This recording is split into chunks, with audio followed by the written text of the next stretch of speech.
Once I disclosed that I was Republican and the paper picked it up is when I started receiving hate mail from Democrats and people that told me that I was a sellout and that it was the tradition of black people to be Democrat. Up until that time, I didn't really think much about it. The Republican Party has either not told its story well, or its story has been hidden and contained by the liberal media. There would be no Voting Rights Act if it hadn't been for Republican Senate and House members. There would not be the legislation we have today. It was Republicans who stood up for that stuff. The Democrats were the racists back in those days. It was a Democratic South, and those Democratic governors were the racists. But again, history has been kind of rewritten. The Republican Party in Texas was started on the 4th of July, 1867 in Houston, Texas by 150 blacks and 20 whites. It was that way across the South. The Republican parties were started in the South by African Americans. In the state of Texas, 2 of our first 3 statewide Republican chairmen were African American. The first 42 black legislators elected in Texas were all Republican. The first 112 black legislators elected in Mississippi were all Republican. The first 190 black legislators elected in South Carolina were all Republican. The first 41 in Georgia, the first 127 in Louisiana.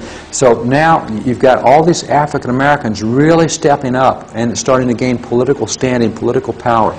Now, you have Democrats on the other side who have been very racist. It's in their platforms. They support the Dred Scott decision. They think the fugitive slave law is great. They started a nation to keep slavery alive.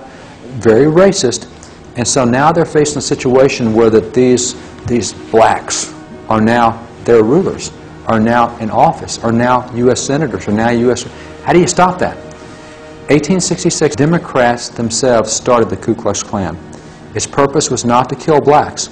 Its purpose was to take control and return Democrats to power. Their stated purpose in the KKK was to stop Republicans and restore Democratic control. Now, if you're looking for a Republican that you want to take care of, you can wipe out any black you want because they're 100% Republicans at that point in time.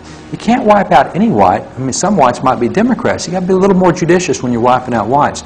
So what happens is the Ku Klux Klan starts attacking, not blacks, Republican conventions. For example, in New Orleans, in the Republican convention in Louisiana, the Klan joined with the New Orleans police, joined with the New Orleans mayor, Democrats. They attacked physically at the convention in New Orleans, Republican convention. They killed 40 blacks, killed 20 whites, they wounded 150 others. In 1868, they put out a push card in South Carolina, and it listed what they called the radical members of the South Carolina legislature. That push card's about the size of a baseball card. It was put up by the Klan. Klan put it out. It had the pictures of 63 legislators that needed to be wiped out in South Carolina. 50 of those legislators were black, 13 were white.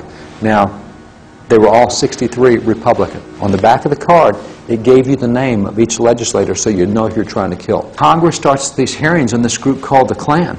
And they have hearings, and so they bring in Democrat leaders that under oath from these Democrat states said, yes, the Klan belongs to our party. It's actually in Congress. 1872, the hearings, it's a 13-volume set of hearings in Congress. Unequivocally, Democrats say the Klan is ours and belongs to us. It's there to restore Democrat control in the southern states. Those guys who lived through it made it very clear. For example, one of the early black congressmen was John Roy Lynch. Another early black congressman was Richard Kane. And they're having to fight the Klan physically for their own safety. They go armed to Congress because of the Klan attacks. These guys said, if we as blacks would simply stop voting the Republican ticket, if we would agree to vote the straight Democrat ticket, all the violence against us would be stopped. In 1964, incidentally a year that 3 of our civil rights workers were killed in Mississippi registering blacks to vote, was also the year that civil rights legislation, historic civil rights legislation, was being promoted, and President Johnson wanted to sign it, but nevertheless it was held up, bottled up in the United States Senate by Southern Democrats. And one Democrat in particular, who was the last individual to try to obstruct this legislation, was a guy named Senator Robert Byrd of West Virginia, who for 14 hours and 13 minutes held a filibuster against this civil rights legislation. Senator Robert Byrd used the nigger word 3 times on a national televised TV show. No outcry at all. Nobody said a thing, at least from the Democrat. No, the Black Caucus didn't say anything, the NAACP, no outcry. There's no price to pay when you're on the left and you make intemperate racial remarks. There's no price to pay. We say, well, it's just, we're making much to do about nothing.